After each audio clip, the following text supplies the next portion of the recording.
नमस्कार, मैं हूं पवन त्यागी। महाराष्ट्र में महाविकास आघाड़ी की सरकार गिर गई है और वहां एकनाथ शिंदे जो कि शिवसेना के नेता हैं, वो अब मुख्यमंत्री पद की शपथ ले चुके हैं। इसी के साथ सरकार ने अपनी पहली कैबिनेट मीटिंग करके ये दिखा दिया कि वो बचे हुए 2.5 साल का कार्यकाल सुपर फास्ट तरीके से करेंगे, क्षेत्र का विकास करेंगे, महाराष्ट्र को आगे ले जाएंगे। और वहीं सरकार की प्राथमिकताएं क्या है, ये पहले घंटे में ही पता लग गया। तुरंत जो शरद पवार हैं, एनसीपी के चीफ हैं, उनको इनकम टैक्स विभाग से नोटिस मिला है। हालांकि ये जो इनकम टैक्स विभाग है, ये केंद्र के अधीन आता है, लेकिन कहा यह जा रहा है कि जब तक सरकार थी महाराष्ट्र में महाविकास आघाड़ी की, तब तक शरद पवार उस स्थिति में थे कि उनकी गिरफ्तारी करना एक बहुत टेढ़ी खीर थी। कार्यकर्ताओं को भावनात्मक अपील करके वो सड़कों पे उतार सकते थे। पहले भी बदले की कार्रवाई का बहाना बनाकर अजीत पवार, उनकी बेटी सुप्रिया सुले, उन लोगों को इनकम टैक्स का नोटिस मिला था, लेकिन इन किसी ने भी इनकम टैक्स के नोटिस का सही जवाब नहीं दिया। आपको यह बताएं कि यह पहली बार नहीं है कि शरद पवार को इनकम टैक्स का नोटिस मिला हो।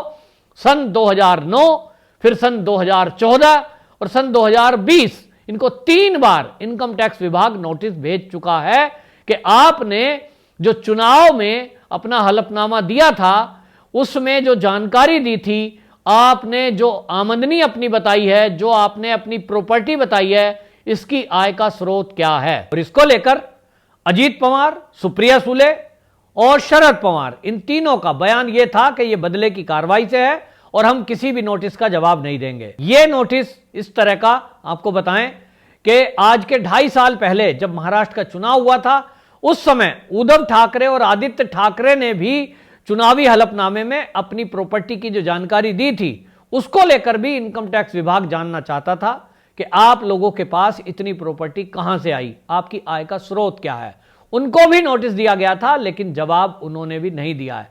मामला सारा यह है कि जब भी कोई व्यक्ति चुनाव लड़ता है, चाहे वो राज्यसभा का हो, लोकसभा का हो या फिर विधानसभा का चुनाव हो, उस चुनावी हलफनामे में उसमें एक एफिडेविट लगाना पड़ता है और उसमें लिखना पड़ता है चुनाव के फॉर्म में, जब नॉमिनेट करते हैं, नॉमिनेशन फॉर्म भरते हैं, कि मेरी आमदनी कितनी है, मेरे पास चल अचल संपत्ति कितनी है, मेरी आय का स्रोत क्या है। वो इसलिए भरवाया जाता है ताकि अगली बार जब आप सांसद या विधायक बने तो आपकी तुलना की जा सके कि पिछले बार आपकी आमदनी कितनी थी, आपकी प्रॉपर्टी कितनी थी, और 5 साल या 2 साल 3 साल जो भी आपका कार्यकाल राजनीतिक कैरियर के तौर पर रहा है, उसमें आप सांसद रहे, विधायक रहे, तो तब प्रॉपर्टी में बढ़ोतरी कितनी हुई। और अगर यह देखा जाता है कि उस प्रॉपर्टी में बढ़ोतरी एकदम ज्यादा सी दिखती है, तो इनकम टैक्स विभाग को चुनाव आयोग सूचित करता है और चुनाव आयोग उसको बोलता है सीबीडीटी डिपार्टमेंट को। सीबीडीटी डिपार्टमेंट को कहा जाता है कि आप जो है इसमें चेक करिए कि जो ये आय के स्रोत बताए गए हैं और जो प्रॉपर्टी बताई गई है, क्या वो पिछली बार की तुलना में जरूरत से ज्यादा है। आय जितनी हुई है एक सांसद या विधायक की, कहीं उससे कहीं ज्यादा आमदनी तो नहीं है।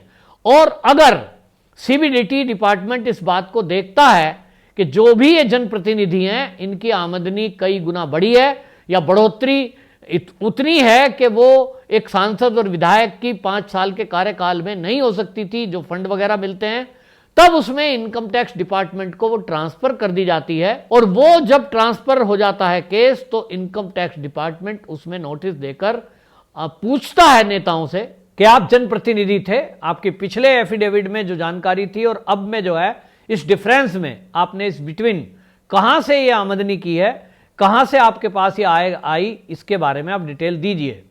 तो वो जानकारी भरी गई है या तो गलत, और अगर सही है तो वो कहां से आया, ये पूछना इनकम टैक्स का अधिकार है। मैं एक नौकरी पेशा आदमी हूं, मैं कई बार ये बता चुका हूं कि मैंने जब मकान बनाया था तो मुझे मेरे पिता ने कुछ पैसे दिए थे क्योंकि वो रिटायर हुए थे। उसके बाद इनकम टैक्स का मेरे पास भी नोटिस आया था, जबकि मेरी छोटी सी आय है, कि बताइए आपके पास ये पैसे कहां से आए। मुझे वो पिताजी का एफिडेविट लगाना पड़ा, उनकी बैंक की डिटेल लगानी पड़ी, और ये आम तौर पर उन सब लोगों के लिए इनकम टैक्स डिपार्टमेंट करता ही है, चाहे कोई दुकानदार हो, फिर चाहे उद्योगपति हो, फिर चाहे वो राजनेता क्यों ना हो। ये बात अलग है कि जब किसी मेरे जैसे नौकरी पेशा को यह इनकम टैक्स का नोटिस आता है, मैं उसका चुपचाप जाके जवाब दे आता हूं, इनकम के सारे प्रूफ लगाता हूं।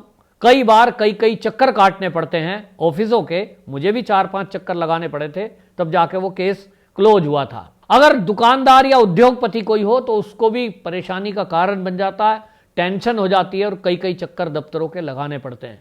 लेकिन ये नेता हैं, इनको छूट है, ये नोटिस का जवाब दें या ना दें, इनकम टैक्स डिपार्टमेंट को ये तवज्जो दें कि ना दें, इनको कोई कुछ कहने वाला नहीं है, ऐसा लगता है।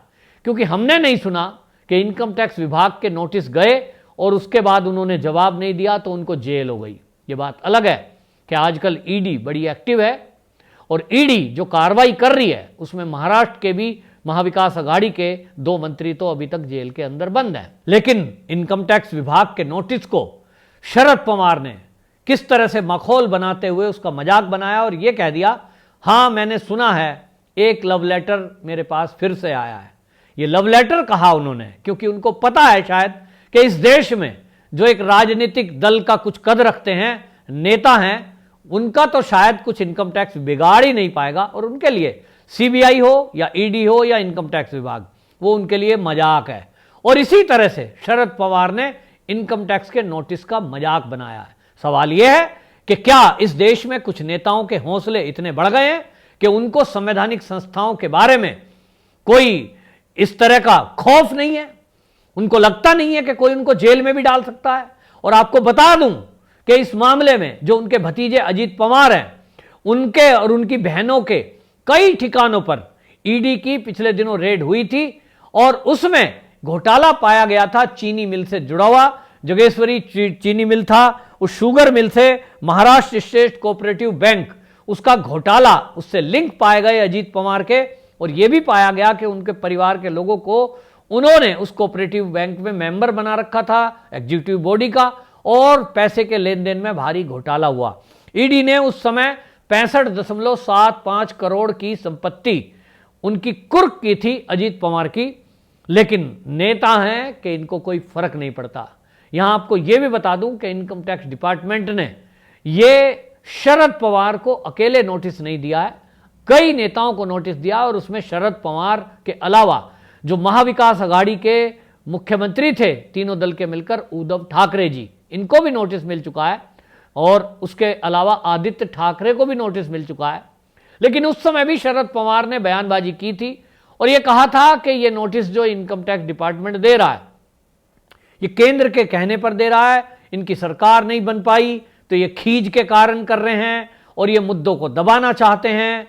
और उस समय लखीमपुर का जो कांड है उसको उछाला जा रहा था, तो लखीमपुर के मामले को कह दिया गया। लेकिन आप ये देखिए कि इनकम टैक्स का नोटिस जो इनको 2009 में दिया गया, 2014 में दिया गया, फिर 2020 में दिया गया, तीनों बार में इनकम टैक्स ने जो जानकारी मांगी, शरद पवार ने उसकी जानकारी नहीं दी। ये बता रहा है कि शरद पवार जी को कितना अहंकार है कि उनसे कोई भी सवाल केंद्रीय एजेंसियां नहीं पूछ सकती, और पूछेंगी तो वो जवाब नहीं देंगे और चुनौती देंगे कि गिरफ्तार करना है तो करके दिखाइए। दूसरी तरफ ये शरद पवार हैं कि इनके खिलाफ वो एक एक्ट्रेस थी मुंबई की और इनाम नहीं लिया था, उसने एक पोस्ट डाल दी थी और उस पोस्ट के डालने के कारण ही उसको जेल में डाल दिया गया था। उसको जमानत भी नहीं होने दी थी निचली अदालत से। एक पोस्ट डाल दे आम आदमी, वो जेल में डाल दिया जाता है और करोड़ों रुपए का हेरा फेरी कर दे, इनकम कर ले, उसके सोर्स ना बताए, हैंकड़ी दिखाए, केंद्रीय सुरक्षा बलों का, केंद्रीय सुरक्षा एजेंसियों की मखौल बनाए। ऐसे नेता खुलेआम इस देश में घूमते हैं। ताज्जुब यह है कि वो मोदी सरकार के आने के बाद भी खुला घूमते हैं, चाहे वो ममता बनर्जी हो, चाहे वो ओवैसी हो, फिर चाहे वो शरद पवार हो, चाहे वो अजीत पवार हो। इस तरह के नेता इस तरह की बातें करके एजेंसी का मखौल बनाते हैं और संजय राउत जैसे लोग इसमें शामिल हो जाते हैं। तो खुलासा यह होता है कि इस तरह के लोग एकजुट हो जाते हैं जब कभी किसी राष्ट्रवादी सरकार का विरोध करना हो। अब चाहे उसमें विरोध के लिए विरोध करना है, हमने देखा है कि ये सब लोग जुड़ जाते हैं। तो ये भी खबरें आ रही हैं कि संजय राउत ने आज के 2.5 साल पहले एकनाथ शिंदे जब मुख्यमंत्री पद की रेस में ये चल रहा था नाम शिवसेना की तरफ से कि एकनाथ शिंदे हमारे सीनियर लीडर हैं और उन्होंने जमीनी स्तर से राजनीति की है, उनको शिवसेना के कोटे से भारतीय जनता पार्टी के साथ मिलकर उप मुख्यमंत्री बना दिया जाए। लेकिन जब महाविकास अघाड़ी की बात आई और बीजेपी का साथ शिवसेना ने छोड़ दिया, उस समय भी उनका नाम आगे था, लेकिन संजय राउत ने ऐसा एक व्यक्ति चुना उद्धव ठाकरे के रूप में जो उनको किसी भी बात में ना टोके। आज पता लग रहा है कि संजय राउत भी ईडी का नोटिस मिला है, जिस मामले में मिला है वो 1034 करोड़ का घोटाला है, पत्रचाल सोसाइटी का मामला है, जमीन सरकार की बेच खाए। अब उस मामले में ये फंसते नजर आ रहे हैं। बहरहाल अभी तक ये छूटे घूम रहे थे, लेकिन अब जब सरकार परिवर्तन हो गई है, कुछ दिन में आप देखेंगे लॉ एंड ऑर्डर की सिचुएशन एकनाथ शिंदे और देवेंद्र फडणवीस मिलकर के कंट्रोल में ले आएंगे। इसके बाद ये कहा जा रहा है इनकम टैक्स विभाग की तरफ से भी और ईडी की तरफ से भी कि संजय राउत और शरद पवार दोनों की गिरफ्तारी हो सकती है। वंदे मातरम।